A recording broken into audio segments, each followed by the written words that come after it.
During engine remanufacturing, numerous machining processes are performed. In our block and head machining areas, cuttings from milling and boring get into the castings, and this is the challenging part for removal of those materials. We use multiple steps to clean these castings and ensure the cleanliness of the engine.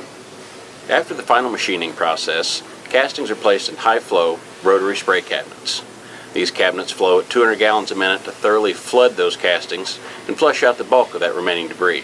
The cleaning chemistry is filtered through 25 micron bag filters for gross removal of this contamination. From there, the castings are moved into a final wash station.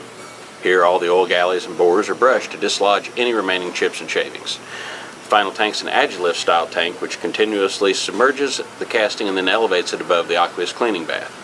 The ebb and flow of the water through the casting draws out any of the remaining debris. As this is the final cleaning step, these tanks are filtered to 10 micron, as well as having magnetic particle filtration. The tanks are electronically monitored for flow to ensure a constant tank turnover rate of 4 times per hour. If flow drops below the threshold, the monitoring system shuts the tank down until the filtration problem has been addressed. Focusing on the cleanliness of the post-machining castings is just one of the ways Jasper works to produce the perfect product.